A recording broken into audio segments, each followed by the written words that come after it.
Have you ever felt like you were smart, in control until someone hurt you? Something unexpected happened, and suddenly all that clarity vanished. It's easy to stay rational when life is calm, but the real test is, can you stay grounded when everything falls apart?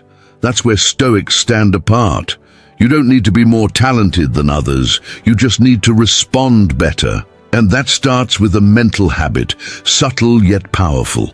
Most people let emotions run the show. They react, blame, and repeat. But Stoics, they train. They choose discipline over drama. Stoicism, a philosophy born over 2,000 years ago, wasn't made to sit on shelves. It was made to be lived. It teaches you to master the only thing truly within your control, your own mind. And once you do that, you don't just become calmer, you become wiser than 90% of the world still caught in emotional chaos.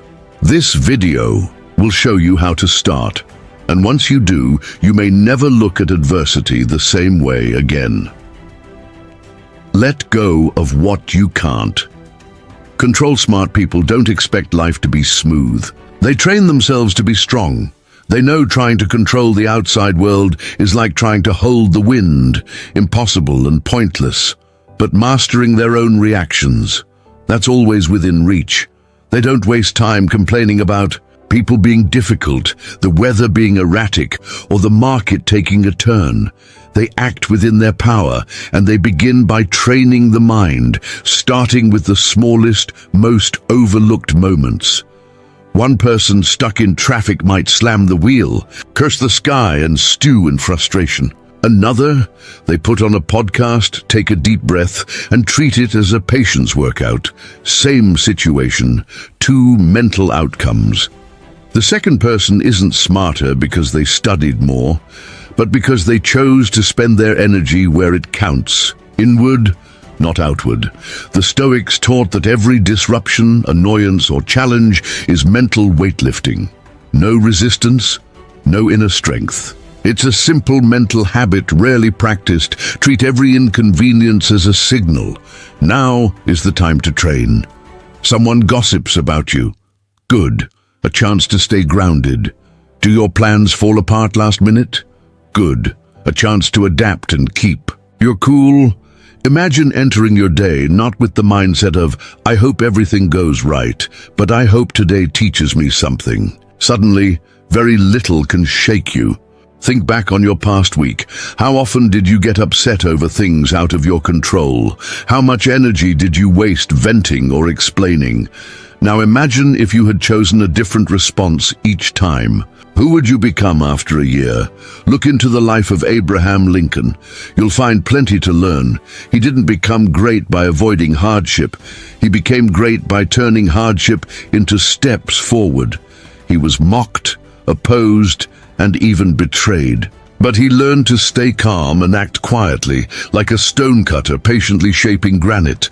This kind of intelligence doesn't flash. It endures like steel forged in fire. So today, pick one small annoyance, noise, slow people, hunger, delays, and instead of reacting, just observe. What feelings come up? Can you stay still for 3 seconds and choose a different response? Just 3 seconds, but if you repeat that long enough, you won't recognize yourself. No one gets wiser just by reading more. They grow wiser by living differently, choosing self-mastery over world mastery. And the surprising thing, when you gain control over your reactions, the world seems to soften too. And once you've built this calm in life's daily friction, a deeper question will emerge. If small things can still shake you, what will happen when the real storms hit? The wise don't wait for chaos to learn stability. They prepare in advance. And that quiet preparation, invisible and uncelebrated, becomes the foundation of an unshakable mind. Rehearse the worst-case scenario. You may not realize it, but most of us live as if life owes us something. A stable job, lasting love, a healthy body. And when we lose those things, we react with shock, as if we've been betrayed. Out there, 90% of people avoid even thinking about failure. They treat it like the plague, not because they're hopeful, but because they're afraid that just imagining it will somehow make it real. The Stoics take the opposite approach. They stare the worst-case scenario in the face, not to surrender to it, but to get used to it, to prepare, to forge their minds like one would a blade before the battle ever begins. Stoicism teaches those who are familiar with loss are no longer its victims. They imagine the death of a loved one, losing all their money, falling from status. They rehearse those blows in the mind, so when real loss comes, they're not paralyzed. They've been there before. They've walked that road in thought. While others collapse, they stand. That's not magic. That's training. Imagine this. Tomorrow morning you wake up and learn you've been fired. Most people would panic, rage at the injustice, spiral into fear. But if you're the kind of person who asks once a month, "What would I do if I lost my job?" your response would be different. You didn't wait until the crisis hit to start thinking. You've already lived that moment, at least in your mind. This isn't some mental trick. It's a psychological immune system. A mother who once lost her 3-year-old son in an accident shared that in the months afterward, she didn't scream or drown in bitterness. She hurt, but she didn't shatter. Because for years, whenever she watched him sleep, she would ask herself, "If I never see him again, would I survive?" That question didn't dull her love. It made her treasure him more. And when the unthinkable happened, her mind didn't collapse. It had been quietly preparing all along. Stoicism doesn't teach you to be pessimistic. It teaches you to be awake. No fantasies, no soothing lies like everything will be fine, because maybe it won't. And instead of praying for calm, Stoics train to survive the storm, like firefighters who don't just learn to aim a hose, but crawl into smoke-filled rooms so they stay calm when the fire's real. You can start with something simple. Each night, before bed, choose one thing you're afraid to lose. A person, a dream, a chance. Imagine you lost it today. Ask yourself, how would I react? What part of me would still remain? No need for poetic answers, just be honest. Doing this won't make bad things come faster. It just makes sure you won't fall apart if they do. The Bible says, "It is better to go to a house of mourning than to go to a house of feasting, for death is the destiny of every man." The living should take this to heart. Pain doesn't disappear by running from it. Only by facing it do we grow. This mindset isn't popular because it's uncomfortable. It doesn't inspire. It doesn't go down easily. But it's true. And you have to choose. Do you want comfort or a weapon for when life hits hard? If you're still here, it means you've chosen truth over consolation. And that's the first step to becoming stronger than most. But being ready for loss isn't enough. When it actually comes, what matters isn't what happens. It's how you respond. Between life's punch and your reaction, there's always a small space. And in that space, you take your power back. Pause. Between stimulus and response, something is shaping most of your decisions, and you probably don't even realize it. Your reflexes. People say they're angry because of someone, sad because of something, afraid of a certain outcome. But in truth, most are living on autopilot, like a car with no brakes. Someone tugs at their emotional steering wheel and they swerve. Someone honks and they speed up. But have you ever stopped to ask, are you truly choosing how you react, or are you just being pulled by a chain of unconscious impulses? The Stoics taught that between stimulus and response, there's a space. And in that space lies your freedom. The freedom not to be a puppet of your emotions. The freedom to choose a response you won't regret. The freedom to act as your true self, not just your instincts. Let me tell you a story, one that might be worth a few moments of your time. Because if you see yourself in it, you'll understand why just 3 seconds of silence can change your life. The story is about a man named Ethan. One day in a meeting, his boss chewed him out in front of everyone for a mistake he didn't even make. The whole room turned to look at him. His ego flared like water splashing into hot oil. Every voice in his head screamed, "Fight back, say something, don't stay silent." He opened his mouth, but then he paused. 3 seconds, just 3. Not because he was trying to be the bigger person, but because he remembered one thing: instinct wants to win, wisdom wants to understand. After the meeting, Ethan approached his boss. Turns out the mistake came from an outdated report, not his fault. The boss went quiet, then apologized. If Ethan had snapped back, he might have been right. But he would have lost the respect. Those 3 seconds helped him keep both his calm and his dignity. And that moment marked the beginning of a powerful adult skill, the ability to delay your reaction. You can start practicing today. No course, no books required, just awareness. The next time emotions rise, maybe during an argument, when someone insults you, or when your kid spills water for the 3rd time, watch for the signs. Your heart races, your jaw tightens, your voice starts to rise. That's your cue. Touch your index finger to your wrist. A secret signal. Only you know what it means. Pause. You have a choice. No one else sees it, but you've just taken a bold step, separating yourself from your impulse. Here's the beautiful part. The more you practice, the quicker you'll recognize these moments. And then you're no longer being driven. You're in control. You're living by intention, not reaction. Not to be cold or detached, but to be deliberate, purposeful, the kind of person who lives with clarity, not chaos. Do you want to be that kind of person? Most truly wise people aren't wise because they know everything. They're wise because they react less, choose better, and stay aware.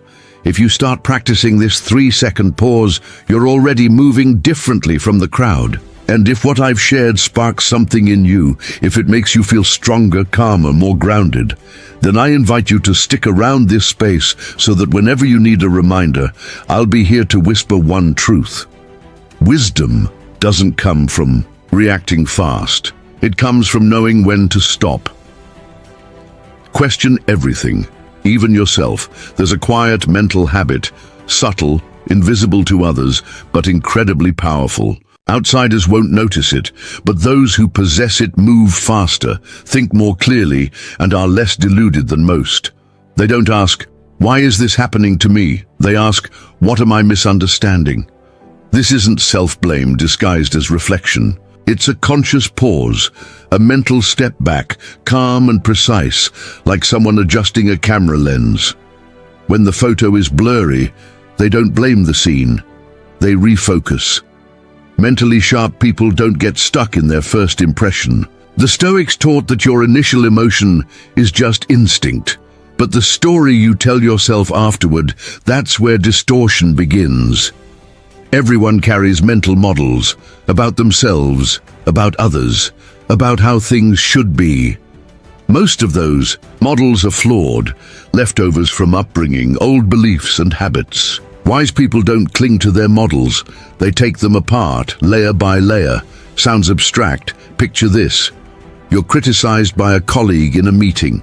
Your first reaction: defensiveness, justification, anger, hurt, pride.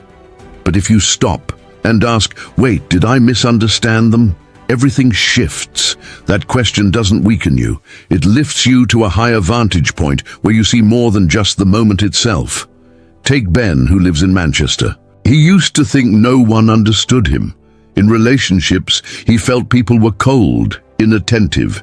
He tells stories with resignation, but underneath was constant frustration. Until one day, his last close friend, on their way out, said simply, "No one's hurting you.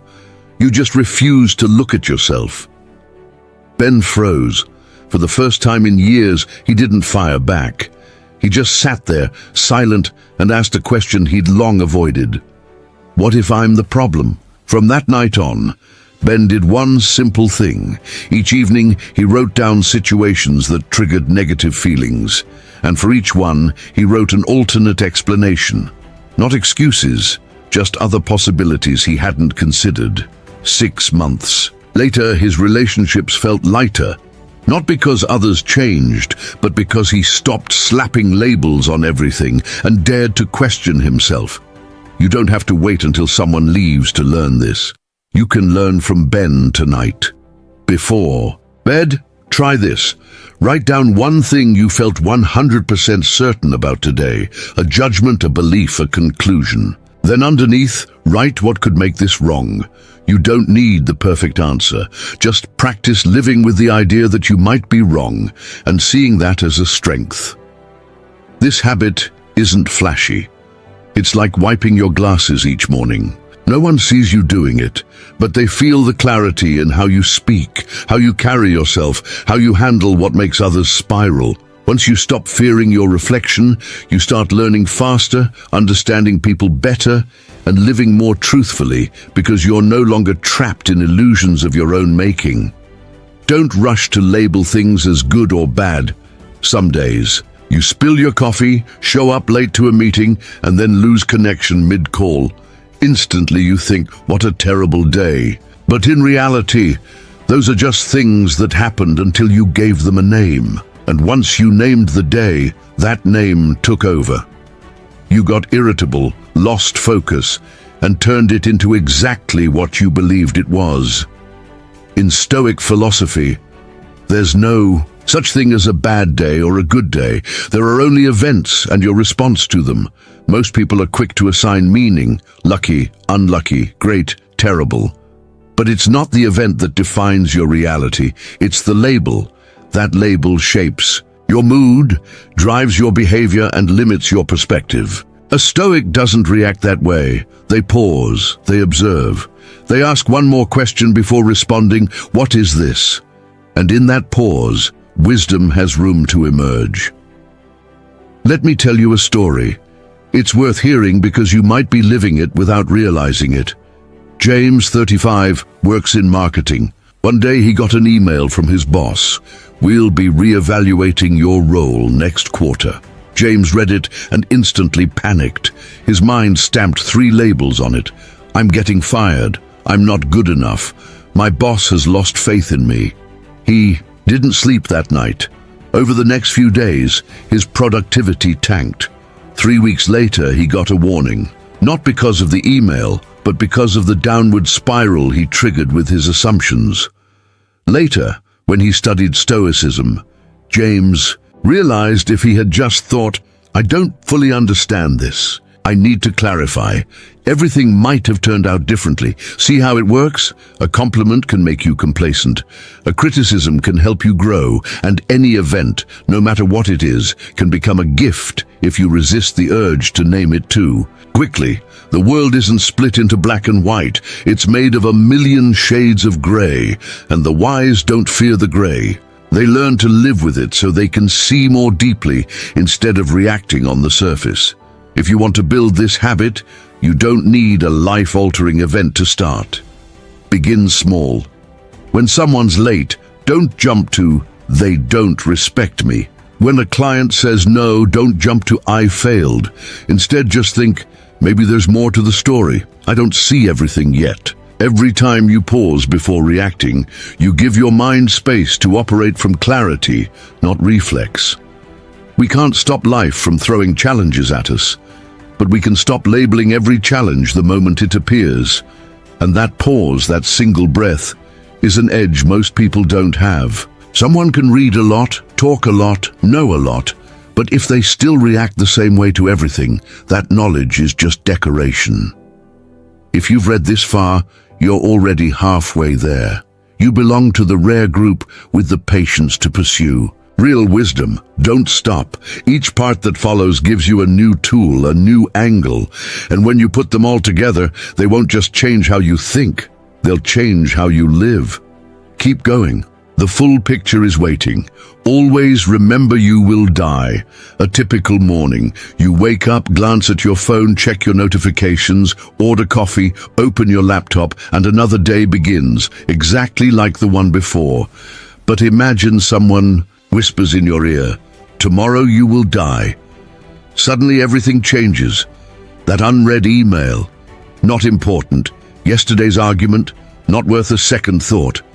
And suddenly you want to call your parents. You want to take a walk without your phone. You want to look at the person you love.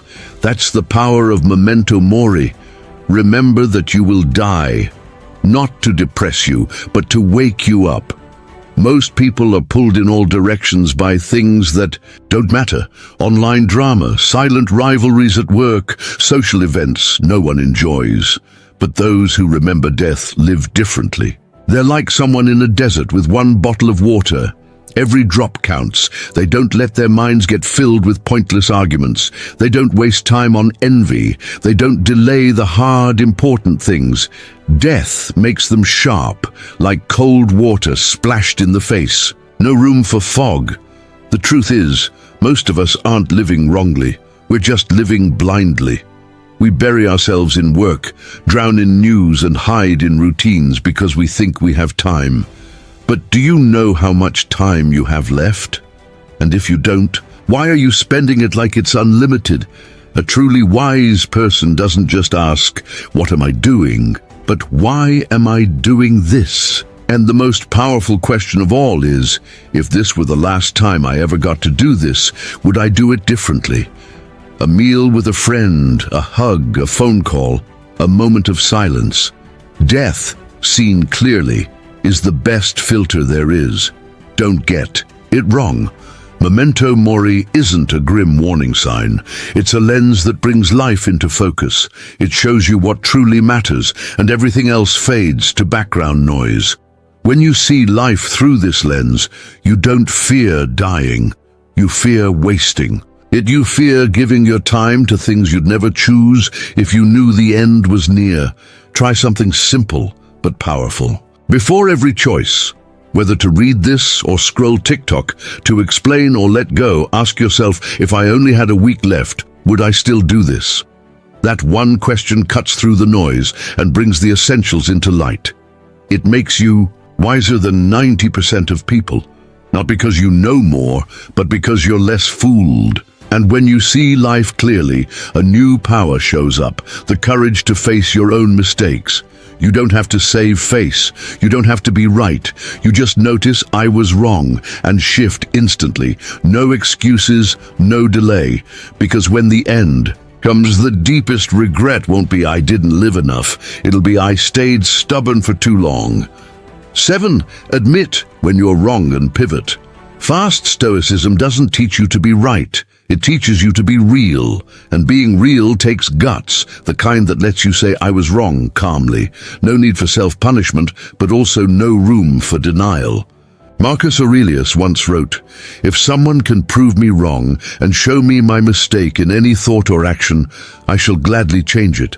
For the truth is what I seek, and no one was ever harmed by the truth."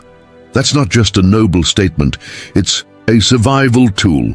Here's a story, not one with a moral, but with a lesson in survival. Jack was a software engineer in New York, sharp, confident, and a little arrogant.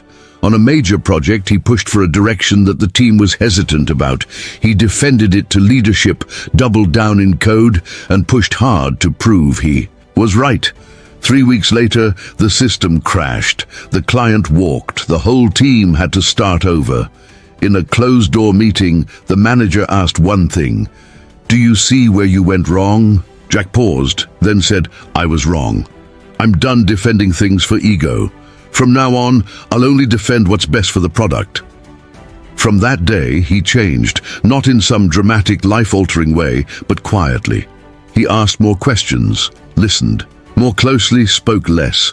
Sometimes he was still wrong, but being wrong no longer felt like a personal blow. It was just a signal to adjust course. And oddly enough, that's when the team began to trust him more. Not because he was right more, often, but because he was more real. Now take a look at yourself. In the past week, was there a moment you argued your point even though you knew deep down you were wrong? Is there something you know you should fix but haven't, just because you don't want to lose? If yes, congratulations. That's your opening. Because every time you admit you're wrong quickly and clearly, you break free from a mental chain most people still wear. Want to build that reflex? Start here. When someone disagrees with you, don't jump in to argue. Ask, why do you think that? And instead of crafting a rebuttal, look for one thing, even just one, that they might be right about. When you find it, say it right then. That doesn't make you weaker. It makes you trustworthy. It trains your mind to respect truth more than pride. This isn't a soft skill. It's a hard discipline. It's Stoicism in action. Fix yourself faster than you try to fix others. And that's how you move faster than 90% of people. The ones still stuck blaming, deflecting and polishing weak arguments. But once you master that, a harder challenge appears, standing by what's true when the world around you disagrees. Because not every mistake comes from within. Sometimes the mistake is outsourcing. You're thinking to the crowd, so how do you stay clear-headed in a noisy, pressure-filled world? I want to hear from you. Have you ever had to stand alone with your beliefs while everyone else disagreed? How did you handle it? Share your story in the comments. It might be exactly what someone out there needs to stay strong today. Don't let the crowd think for you. Have you ever paused and asked yourself, is this really what I believe, or just something I picked up from someone else? Like a flyer, someone slipped into my pocket without me noticing. In a world where the crowd always speaks the loudest and the fastest, thinking differently isn't just hard, it can feel like a mistake. But Stoicism teaches this. Never let the crowd do your thinking for you. They might set trends, but they should. Never control your mind. Look around. In meetings, people often nod at the safest plan, even when it's flawed. At social gatherings, everyone laughs at the same recycled jokes and shares the same surface-level opinions, because that's just how it is. You go along to get along, and over time, you forget what it feels like to stand alone with a thought that's truly yours, not because you agreed, but because you stopped questioning. A Stoic doesn't resist the crowd to be rebellious. They simply refuse to trade their soul for approval. They live with a spine, not a sail. And that spine, that inner core, is something 90% of people never even begin to build. If you've ever dared to speak your truth in a room full of silence or opposition, you know what it feels like. Your heart races, your voice trembles slightly, and yet in that moment you are fully alive. That's when you are truly thinking. Stoicism calls this a freedom no one can grant you. It comes from choosing your principles over your popularity. You can train this habit in small, practical ways. The next time you see a comment online with thousands of likes, don't hit like automatically. Instead, ask, would I still believe this if no one else did? Or when someone makes a sweeping statement that everyone knows is true, pause and ask, would I believe this if I didn't know who said it? These simple questions force your mind to wake up and do its own work. Think back to the last time you stayed silent even when you knew better, just to avoid being judged. Did it feel like you abandoned something inside you? That's the price most people pay to be liked, but a Stoic never makes that trade. 90% of people go through life without ever knowing what it feels like to stand alone with integrity. They mistake the comfort of the crowd for clarity, not realizing it's just a gold-plated cage. But you have a choice. Will you be an echo of the masses or the voice of your own reason? Sooner or later, the crowd disappears. The noise fades, and all you're left with is yourself and your pain. What will you do with it? Run from it, complain about it, or will you rename it, transform it, and let it shape you into someone unshakable? That is where we go next. The quiet art of redefining pain and turning it into your sharpest source of strength. Redefine suffering on your own terms. Some mornings you wake up with a strange emptiness. Not because of anything specific, just a heaviness, a sense that something's off. That's not unusual. What's worth noticing is this: some people live their whole lives under that cloud, while others, facing the same pain, become sharper, deeper, and somehow lighter. The difference? It lies in how they define the pain.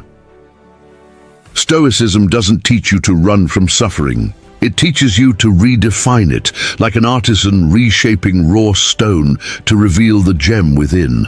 A breakup, a career setback, the death of a loved one. These things hurt. But what sets Stoics apart is that they don't let their first reaction run the show. They pause, sit with it, and ask, what is this here to teach me? Research shows that people who practice cognitive reappraisal, the ability to reinterpret emotional experiences, have lower stress and perform better at work.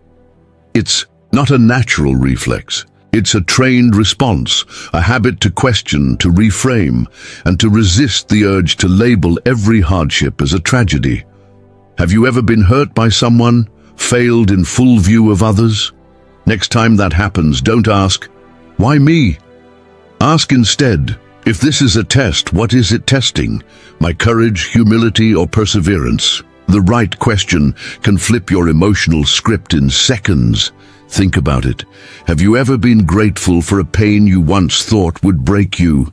Some losses feel unbearable at first, only to become turning points that launch you forward. That's not rare. What's rare is someone awake enough to realize it while it's happening. Epictetus once said, "Difficulties are things that show a person what they are." The people who use suffering as a mirror, not a cage, are the ones who grow at light speed. Try something simple, but not easy. When something hurts, write down 3 things it's asking of you.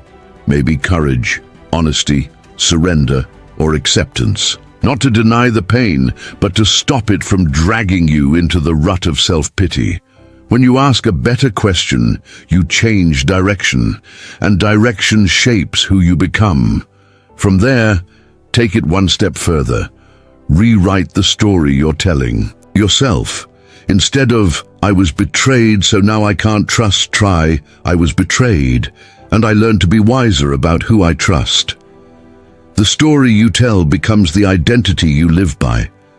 Don't let a rough draft written in anger take the wheel. You don't get to choose what happens today, but you do get to choose how you interpret it, as a setback or a challenge, a punishment or a form of training. That's not fake optimism. That's mental strength. Because if you don't redefine your pain, the world will do it for you through fear, memory, and culture, and you'll end up living as a victim in someone else's script. Don't let that happen. Take back the power to name what you go through, not to escape reality, but to shape a future out of it. Conclusion. We've just explored 9 powerful mental habits drawn from Stoic philosophy, not to turn you into a superhero, but to help you become the clearest, calmest, and strongest version of yourself.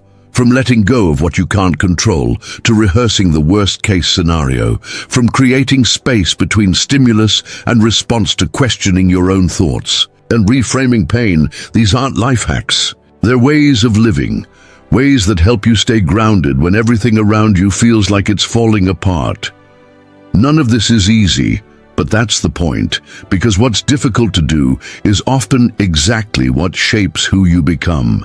And if you can commit to practicing just a few of these habits, you won't just be smarter in theory. You'll become sharper, more resilient, and far more unshakable than 90% of people still stuck in old, reactive patterns. If this resonated with you, consider giving the video a like. It's a small gesture that helps this message reach others who might need it too.